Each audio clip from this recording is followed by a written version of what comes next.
have you already received your offer letter and you don't know exactly what to do, like DOV or apostille, HRD, visa document, bank statements and blah blah blah blah blah? So you are going to clear all your doubts in this video. Even though you have doubts after this video, you can comment below on this video immediately so that I can reply you immediately, right? Hey guys, welcome to your channel Travel with Meg, and this is Meghna Singh. I'm living in Italy for more than 3.5 years and I'm helping students in the form of videos and other guidance. And you can also join my channel Travel with Meg and you can be exclusive members and you can have a one-to-one conversation with me every week 2 times through Telegram.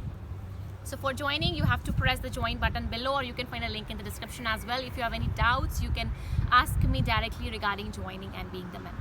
So congratulations to you if you have already received an offer letter from any Italian university. You might have got 1 or 2 offer letters, but you can always pre-enroll for only one university. So the first step after you receive your offer letter is the pre-enrollment, guys. Okay. So for receiving the visa D type, it is mandatory for non-EU students to apply for pre-enrollment. Before the pre-enrollment, you have to do physically by visiting the Italian embassy, but now you have to do it online through universeitaly.it website. I will put the link in the description. So first you will do the pre-enrollment. You will go to this website and you will put your documents, but please make sure to put the documents only which is suggested by the university. For example, if university have said you to put the passport and photograph, please only put the passport and photograph. Don't add any additional, any educational qualification while applying for pre-enrollment. But if university has not specified, then you can add your educational qualification, but add only those educational documents which you have uploaded while applying for the university, okay?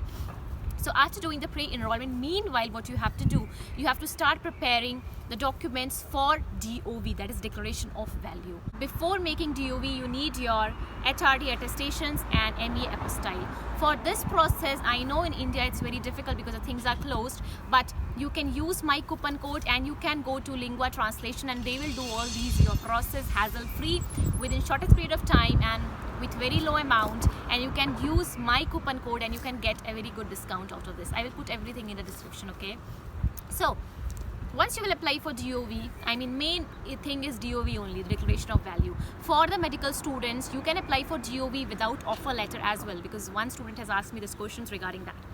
Now meanwhile, you should start putting money in your bank account from, I mean, ending of this month or from the next month for your visa. For visa process, you should start putting money in your bank account, small, because you need for visa process minimum 3 months bank statement. Then you should start applying documents for your visa, okay? Start making your document for scholarship as well, because the scholarships will open from June and from July. So for scholarship, you need 3 documents: unit information, the income certificate and bank certificate, okay? So start preparing document for your scholarship and then start preparing document for your visa. So start searching for accommodation, start booking your flight tickets. For flight tickets booking, you can refer to some website and you can put the pre-alert, and once you see the prices are down, you can pre-book the flights. So that's it, guys. I hope now you won't have any confusion and doubts what you have to exactly do after you have received your offer letter. So thank you so much for watching Travel with Meg. Please join the channel and be the exclusive members to have one-to-one benefits, and do subscribe and help us in achieving 10,000 subscribers in a month. So guys, thank you so much for watching Travel with Meg. Bye bye. Ciao ciao.